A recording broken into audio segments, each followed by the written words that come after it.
Hello everyone. आज हम geography पढ़ेंगे। क्लास 10th की एनसीईआरटी ज्योग्राफी है ये, और चैप्टर 3 आज हम स्टार्ट करने वाले हैं, वाटर रिसोर्सेज। देखिए, हमें पता है कि अर्थ सरफेस का जो 3/4 हिस्सा है वो वाटर से कवर है, ठीक है। लेकिन इसका सिर्फ स्मॉल प्रोपोर्शन ही है जिसे हम फ्रेश वाटर कहते हैं और जिसका हम इस्तेमाल करते हैं, ठीक है। अब जो ये फ्रेश वाटर है वो कहाँ से मिलता है? वो हमें सरफेस रन ऑफ, जैसे कि बारिश का जो पानी होता है, एक्सेस वाटर जो होता है, या फिर एक्सेस जो स्ट्रॉन्ग वाटर होता है, कोई ग्लेशियर अगर मेल्ट हो गया तो वो जो मेल्ट वाटर होता है, इन सबको हम सरफेस रन ऑफ कहते हैं। तो जो फ्रेश वाटर होता है वो हमें किस चीज़ से मिलता है? सरफेस रन ऑफ से और ग्राउंड वाटर से मिलता है, ठीक है। तो ये जो सरफेस रन ऑफ और ग्राउंड वाटर जो हैं ये कंटिन्यूअली रिन्यूड होते रहते हैं, रिचार्ज होते हैं हाइड्रोलॉजिकल साइकिल के थ्रू। इसीलिए हम वाटर को रिन्यूएबल रिसोर्सेज कह सकते हैं। हाइड्रोलॉजिकल साइकिल क्या होता है? देखिए, हाइड्रोलॉजिकल साइकिल होता है जैसे कि सन है। अब सन से जो सोलर इंसोलेशन होता है अर्थ के सरफेस पे, जो हीट आती है उसकी वजह से अर्थ का जो सरफेस है वो गर्म होता है। अब गर्म होने की वजह से क्या होता है, जहाँ पे वाटर बॉडी है वहाँ पे पानी गर्म होने के बाद इवेपोरेशन होता है, और पानी जो है वो वाटर वेपर के फॉर्म में ऊपर एटमॉस्फेयर में जाता है, और एटमॉस्फेयर में वो एक लेवल पे पहुँचने के बाद ठंडा हो जाता है, और वहाँ पे कंडेंसेशन होता है। कंडेंसेशन होने के बाद क्या होता है? Cloud formation. क्लाउड फॉर्मेशन के बाद क्या होगा? कुछ प्रोसेस होते हैं, उसके बाद क्या होता है कि बारिश होती है, ठीक है। अब बारिश होती है तो पानी फिर वापस क्या होता है? अर्थ की सरफेस पे आता है। तो ये एक साइकिल बन जाता है, ये होता रहता है, इसलिए इसे एक हाइड्रोलॉजिकल साइकिल कहते हैं, ठीक है। तो हाइड्रोलॉजिकल साइकिल के थ्रू जो पानी है वो रिचार्ज होता रहता है अर्थ के सरफेस पे, इसीलिए हम वाटर को क्या कह सकते हैं? रिन्यूएबल रिसोर्स कह सकते हैं, ठीक है। अब सिंस वाटर रिन्यूएबल रिसोर्स है और इतना पानी है अर्थ पे, फिर क्यों ऐसा कहा जाता है कि जल ही जीवन है, जल बचाओ, ये वो?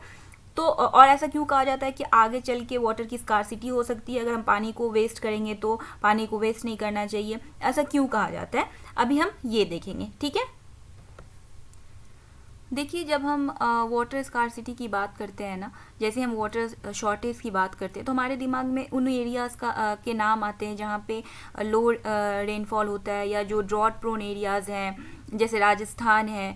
तो ये बात सही है कि जो अवेलेबिलिटी ऑफ वाटर रिसोर्सेज है वो स्पेस और टाइम पे डिपेंड करता है, मतलब वो वेरी करता है स्पेस और टाइम के हिसाब से, क्योंकि कुछ जगहें ऐसी हैं जहाँ पे पानी की जो है वो बहुत ज़्यादा है, कभी भी उसकी प्रॉब्लम नहीं होती। लेकिन कोई जगह, कोई ऐसे स्टेट है या फिर डिस्ट्रिक्ट है जहाँ पे पानी की कमी हो जाती है, ठीक है, बहुत ज़्यादा वाटर स्कार्सिटी होती है।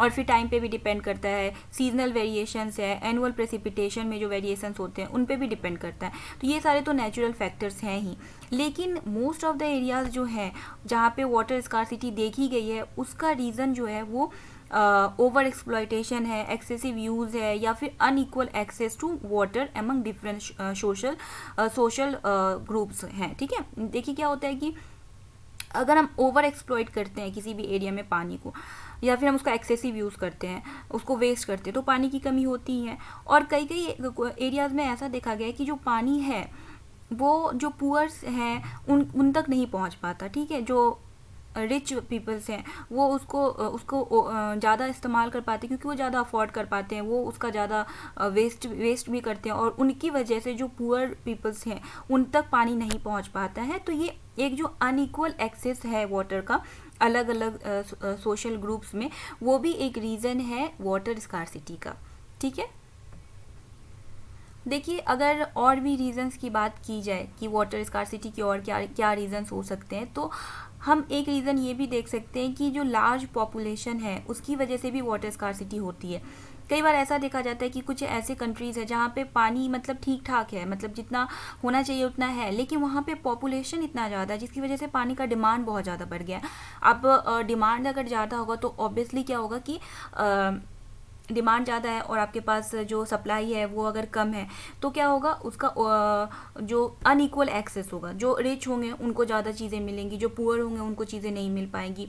तो और फिर क्या है कि अगर हमें ऐसा लगता है कि अगर पॉपुलेशन ज़्यादा है तो उनकी डोमेस्टिक यूज़ के लिए पानी का ज़्यादा इस्तेमाल होता है, तो ये तो एक चीज़ है ही, लेकिन इसके अलावा पानी का इस्तेमाल आपको फूड प्रोडक्शन के लिए भी करना पड़ेगा ना, क्योंकि अगर पॉपुलेशन ज़्यादा है तो वो अपनी डोमेस्टिक यूज़ में जो पानी इस्तेमाल कर रहे हैं वो तो कर ही रहे हैं, और उनको फूड की भी ज़रूरत है।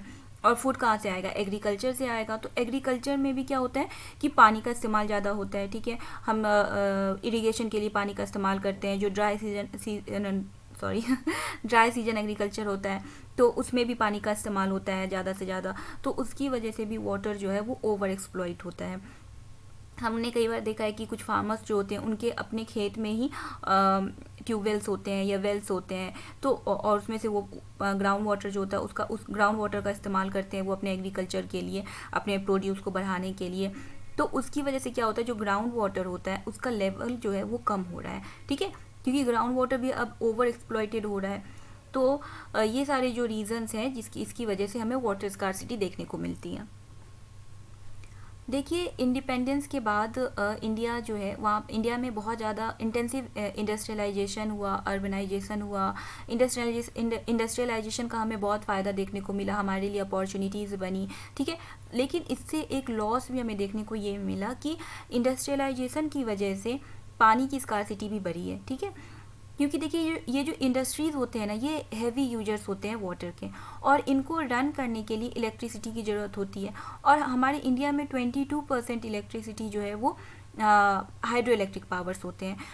और फिर देखिए कि अर्बनाइजेशन होने की वजह से जो लाइफस्टाइल है वो भी बहुत चेंज हुआ है। लोग अर्बन एरियाज़ में जो रहते हैं वो इलेक्ट्रिसिटी भी ज़्यादा कंज्यूम करते हैं, और फिर जैसे एसी यूज़ करते हैं हम, रेफ्रिजरेटर यूज़ करते हैं, तो इसमें भी इलेक्ट्रिसिटी ज़्यादा यूज़ होती है। तो ये सारी वजह है जिसकी वजह से हमें वाटर स्कार्सिटी देखने को मिलता है, ठीक है। अब देखिए, कई जगह ऐसी हैं जहाँ पे वाटर स्कार्सिटी नहीं है, लेकिन पानी की जो क्वालिटी है वो ऐसा नहीं है कि उसे हम इस्तेमाल कर पाएँ। क्या होता है कि इंडस्ट्रियल वेस्ट है या फिर डोमेस्टिक वेस्ट है, वो पानी में जाकर मिलते हैं। एग्रीकल्चर में जो हम फर्टिलाइज़र्स, पेस्टिसाइड्स का इस्तेमाल करते हैं, तो बारिश की पानी के साथ वो बह करके जाकर के वाटर बॉडी में मिलते हैं, जिसकी वजह से वाटर बॉडी जो है वो उसमें पोल्यूशन होता है, ठीक है। तो उसकी वजह से वाटर का जो क्वालिटी है वो इस्तेमाल करने लायक नहीं होता है, जिसकी वजह से हमें वाटर स्कार्सिटी फेस करना पड़ता है। देखिए, एंशियंट टाइम से ही हम डैम्स जो है ये बना रहे हैं। जो आर्कियोलॉजिकल और हिस्टोरिकल रिकॉर्ड्स हैं ये शो करते हैं कि उस टाइम से ही हाइड्रोलिक स्ट्रक्चर्स जैसे कि dams, reservoirs, lakes, embankments, irrigations के लिए कैनाल्स, ये सारे स्ट्रक्चर्स जो हैं वो फॉर्म किए जाते आए हैं, और यही ट्रेडिशन जो है वो आज हम मॉडर्न इंडिया में भी फॉलो कर रहे हैं। अगर एंशिएंट टाइम्स के हाइड्रोलिक स्ट्रक्चर्स की अगर बात की जाए तो हमें 1st सेंचुरी BC में ही इलाहाबाद के पास एक सोफिस्टिकेटेड वाटर हार्वेस्टिंग सिस्टम देखने को मिला, जो गंगा जो रिवर है गंगा रिवर के जो फ्लड वाटर होता है उसको चैनलाइज करने के लिए ये वाटर हार्वेस्टिंग सिस्टम जो है वो बनाया गया था।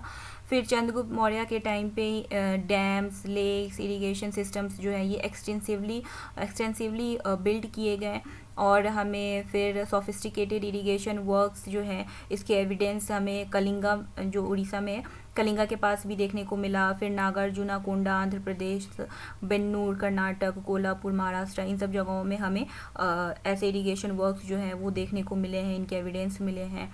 11th सेंचुरी में भोपाल लेक, जो कि one of the largest artificial lake है उस टाइम का, वो बना था। फिर 14th सेंचुरी में हम देखते हैं कि दिल्ली में हौस खास में एक टैंक देखने को हमें मिलता है जिसको इल्तुतमिश ने बनवाया था, ताकि पानी जो है वो सीरीफोर्ट एरिया तक सप्लाई किया जा सके।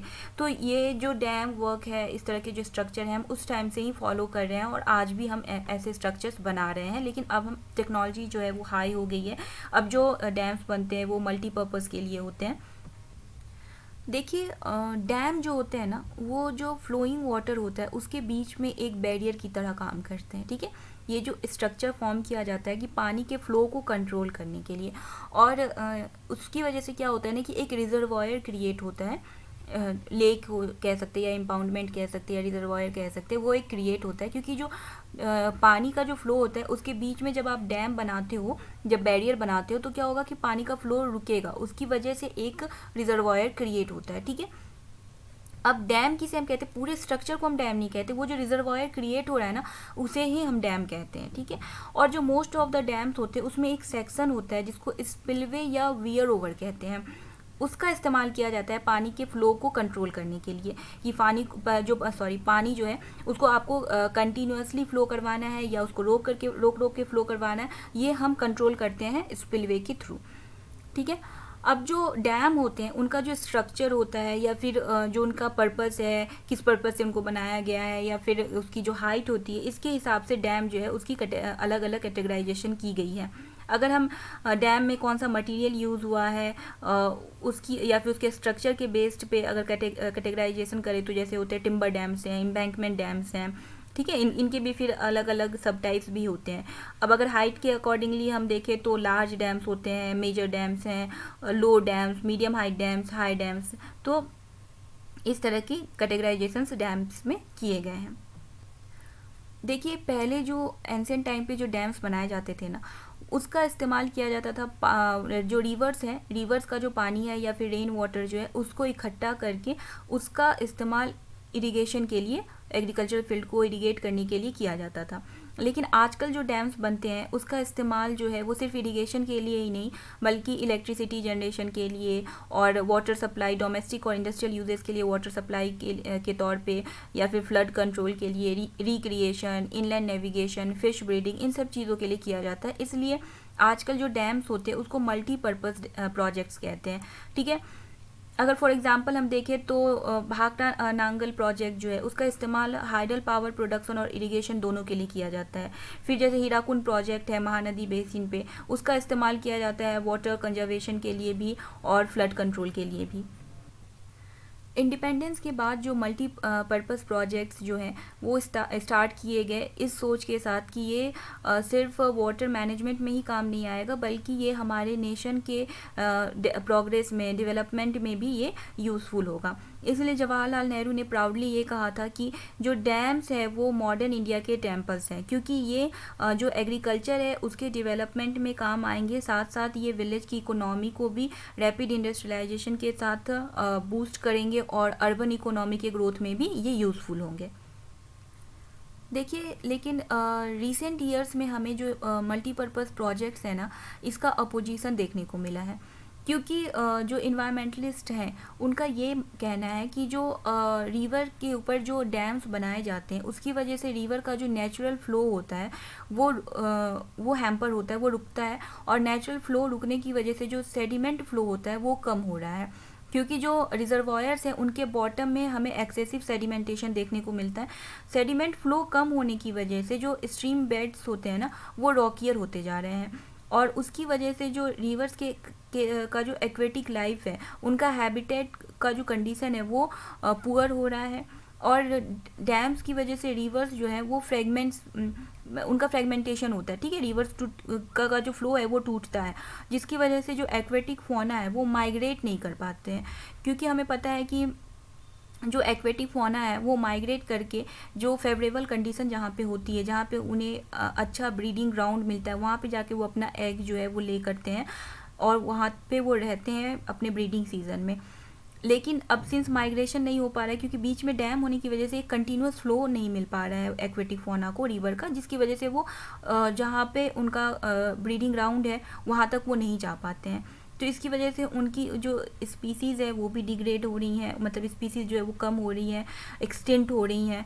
ठीक है। और जो फ्लड प्लेन्स है वहाँ पे जो रिजर्वायर्स बनाए गए हैं उसकी वजह से जो पहले से जो एग्जिस्टिंग वेजिटेशंस थे वो डूब चुके हैं, सबमर्ज हो गए, वहाँ पे उनका भी डिकम्पोजिशन हो रहा है। यही वजह है कि जो मल्टीपर्पज़ प्रोजेक्ट्स हैं और जो लार्ज डैम्स हैं उनके खिलाफ कुछ सोशल मूवमेंट्स हमें देखने को मिलते हैं, जैसे कि नर्मदा बचाओ आंदोलन है, तेहरी डैम आंदोलन है।